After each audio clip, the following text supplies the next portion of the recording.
When we think of the Middle Ages, most of us picture mist-covered fields, ancient stone castles, or gallant knights in gleaming armor. But behind that epic and romanticized image lies another, lesser-known reality: the emergence of urban centers that were gradually reshaping life across Europe. Though they never reached the size of modern megacities, medieval towns and cities boasted an astonishing level of social and administrative complexity, with systems of governance, schools, banks, lawyers, hospitals, bustling marketplaces, and monumental cathedrals that, in many cases, still stand to this day. And yet, despite such structure, even the people who lived during that time weren't entirely convinced that life within city walls was something to aspire to. In fact, anything vile or wicked that could exist in the world could often be found in those very cities. Medieval urban life wasn't necessarily a beacon of civilization, but rather a gathering place for every kind of sin and depravity the human mind could conjure. So what was the truth?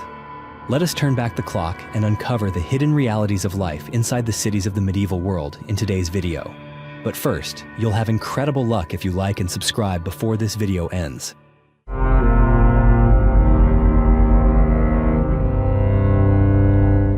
The rise of urban centers. For centuries during the early Middle Ages, the lives of most Europeans were deeply rooted in the countryside, among farmlands, tiny villages, and the vast web of feudal estates that stretched across the continent. Before the 11th century, it is estimated that up to 90% of the population lived in rural environments, where an individual's existence was almost entirely bound to the land and to customs that had been passed down through generations. But then, as trade routes expanded and Europe's economy slowly recovered from the long, shadowy aftermath of the Roman collapse, new opportunities for commerce began to emerge, often in places few had previously considered: roadside junctions, open grounds near monasteries, castles, or river ports. These locations, once little more than temporary rest stops, began to attract craftsmen, merchants, traders, and even serfs longing to escape the bonds of feudal life.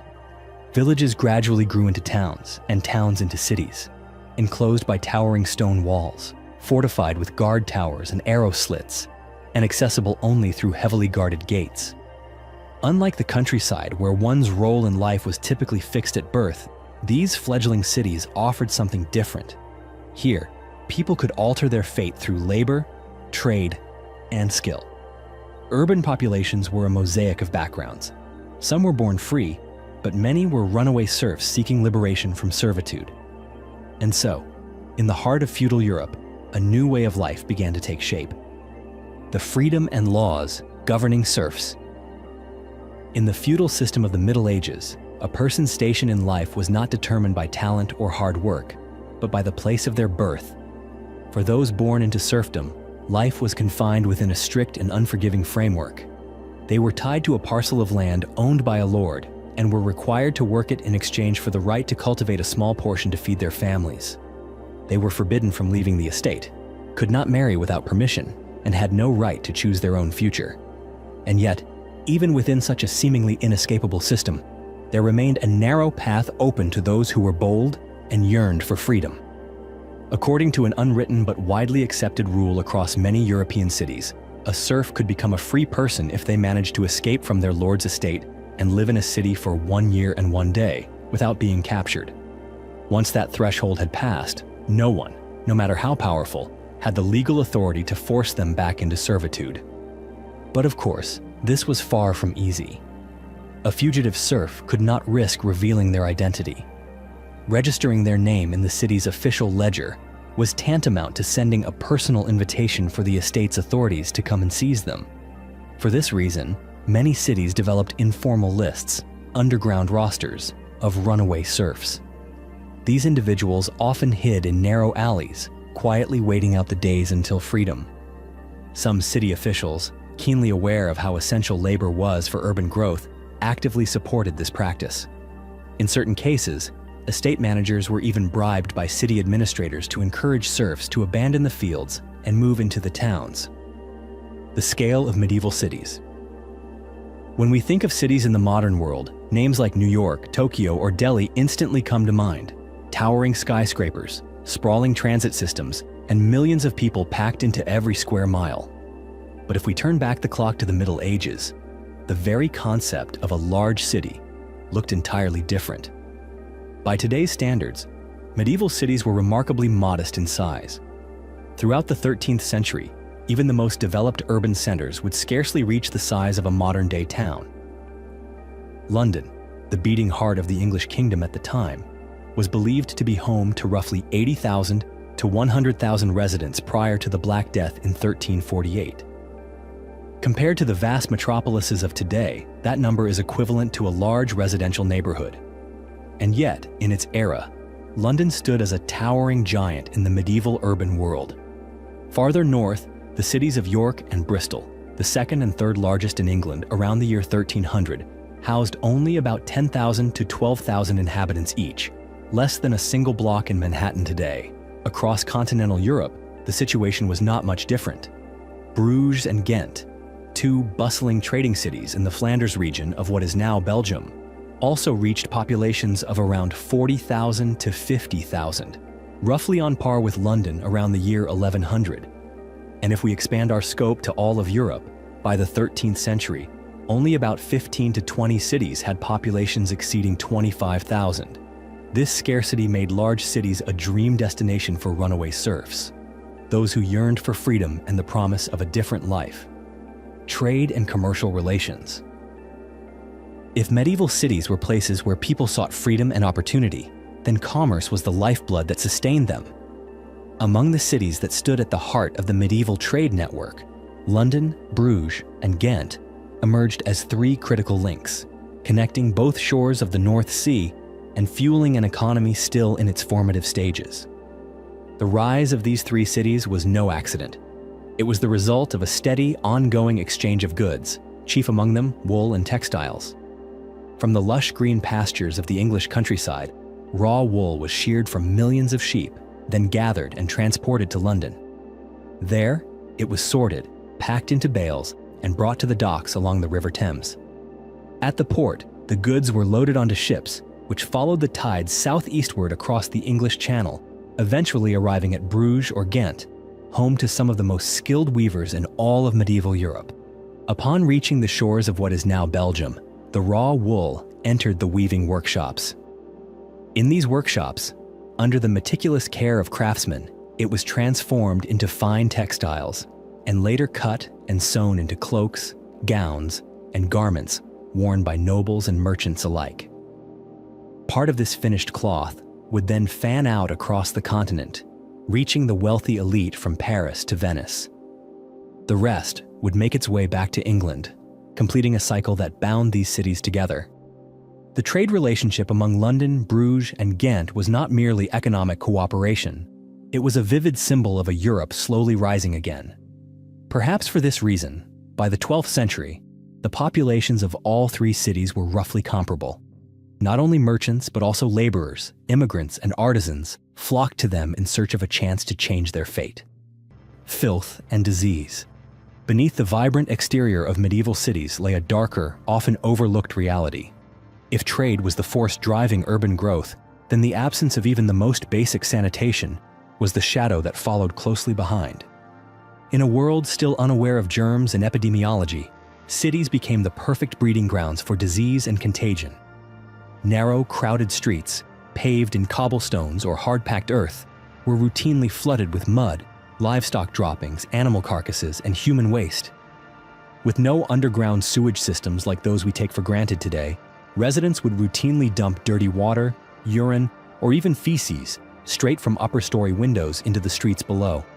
It was a dangerous tradition that pedestrians had to learn to avoid instinctively, an act of survival. By 1371, however, the authorities in London were forced to confront the issue. New ordinances were issued forbidding the dumping of waste out of windows and requiring households to carry their dirty water down to the street and pour it into drainage channels that lined the roads. Anyone caught violating this law would be fined 2 shillings, a significant amount for the average citizen, for each instance of carelessly dumping waste onto unsuspecting passers-by.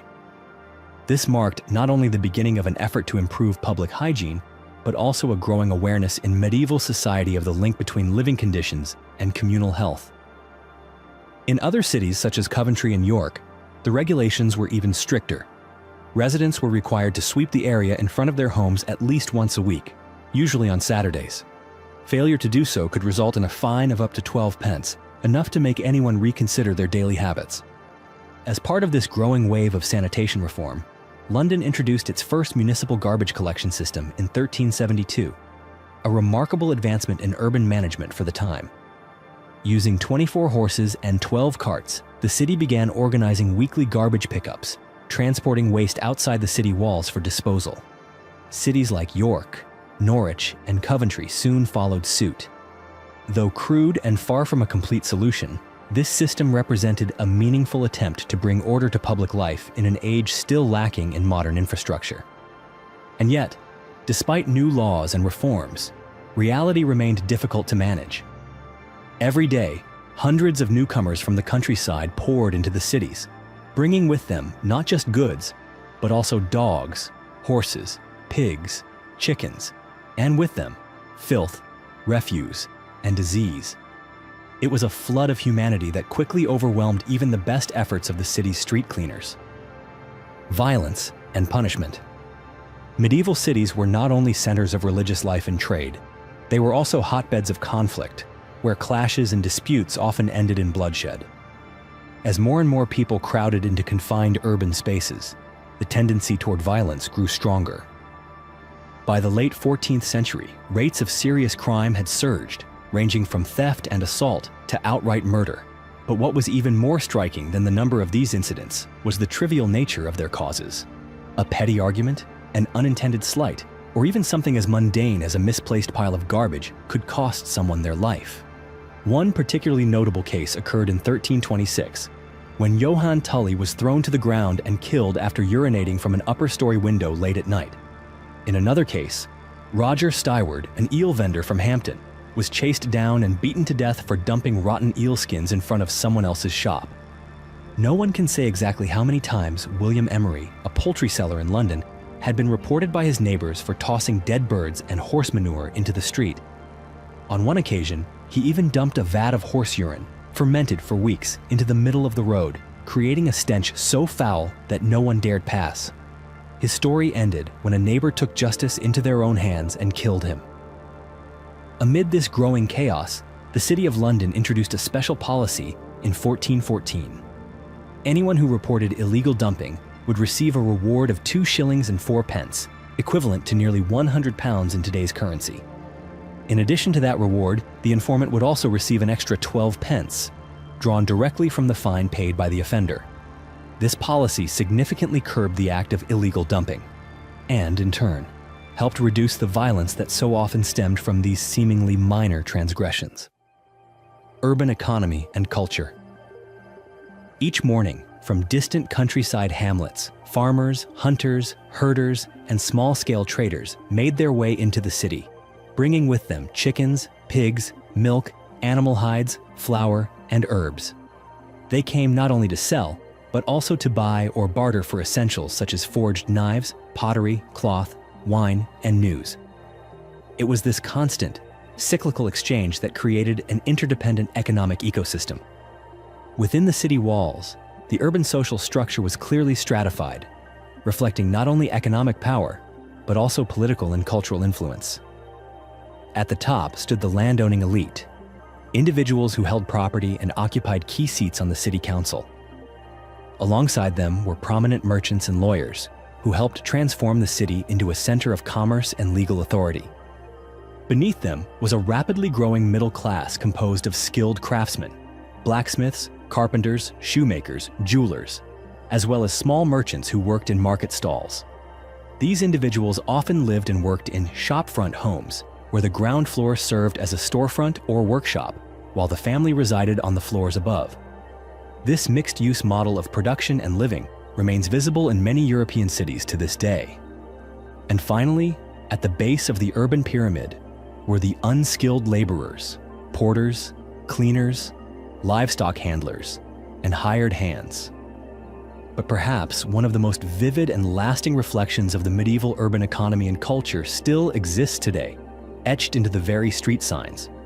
Walk through the historic quarters of London, York, or Norwich, and you'll encounter names like Pie Corner, Beef Lane, Apothecary Street, and Fisher Row. These are not random designations, but historical markers of once specialized neighborhoods, places for selling pies, slaughtering cattle, preparing medicines, and gathering fishermen. The church and religious authority. To the people of the time, the church was a spiritual center, an economic engine, and an enduring architectural symbol. In the medieval world, religion was not merely a belief system. It was a structure of total dominion over every aspect of life. From birth to death, from business transactions to the enforcement of laws, the presence of the church was constant and unshakable. Cathedrals and great basilicas were not only places of worship, they were embodiments of divine authority and humanity's yearning for transcendent beauty. Take, for instance, York Minster, one of medieval England's greatest points of pride. Construction began in the year 627, but it would take nearly 850 years to complete, finally reaching its full form in 1472. Across generations of kings through wars and political upheavals, York Minster continued to rise, restored, expanded, and elevated, like an oath passed down through the centuries, that faith should be etched into stone and stained glass for all time. Or consider Cologne Cathedral in Germany, whose foundations were laid in 1248. A masterpiece of Gothic architecture, its towering columns seemed to pierce the very heavens. It would not near completion until the mid-16th century, after generations of craftsmen poured their skill, and at times, even their lives, into erecting this extraordinary symbol of human creativity. But these monumental structures did not come into existence by chance. They sustained an entire artisan economy, employing stonemasons, sculptors, carpenters, stained glass artists, architects, and bellcasters. Hundreds, sometimes thousands, found work through the construction of these churches, and their function extended far beyond worship. Churches were centers of festivals, education, charity, and even finance. Many of the great cathedrals owned vast lands, collected taxes, and managed the city's earliest hospitals and schools. In an era when the secular state had yet to fully emerge, the church effectively was the state. It wielded greater power than lords, held more wealth than merchants, and no one dared to defy it in public. A contrasting perspective, den of sin or hub of delight. From a distance, a medieval city could appear enchanting, with its towering bell towers, sturdy stone walls, and the lively hum of colorful markets. But stepping inside, one would find a far more complex world, one that both inspired and unsettled in equal measure. In the 1190s, Richard Devizes, a monk and renowned chronicler, described London as a vast den of sin. To him, the city was not a place where men turned their eyes towards spiritual light, but a snare brimming with temptations, taverns, gambling dens, and brothels, all of which, he believed, were signs of moral decay festering in the very shadow of the church. Yet only a few decades later, another voice offered a dramatically different view. William Fitzstephen, a cleric and secretary to Archbishop Thomas Becket, painted London as a place of thrilling festivals, spirited amusements, and profound piety. In his eyes, the city was not only a center of commerce and religion, but also a playground for the soul and body alike.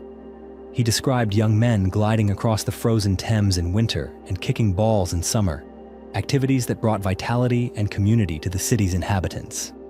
To Fitzstephen, London was not a symbol of corruption, but proof of human richness and diversity. So who was right? Perhaps both were, and neither. For like any great city today, from New York to Paris, medieval cities carried within them an unshakable duality. On the same street, one might hear church bells ringing alongside the shouting of merchants and the laughter of children chasing each other. On the same day, one could witness a solemn religious procession, followed shortly by a tavern brawl over unpaid ale. This was not contradiction. It was the human condition, laid bare within the tight, energetic quarters of the city. The truth is, medieval cities were not so different from the urban centers we live in today. They were not just places for business, prayer, or pleasure. They were homes to dreams, temptations, failures, and hope. And just like today, what you see in a city often depends on the lens through which you choose to look. Thank you for staying with us until the end of this journey through the cities of the medieval world. Don't forget to subscribe to the channel and turn on notifications so you won't miss the next video. We'll see you again in the next episode.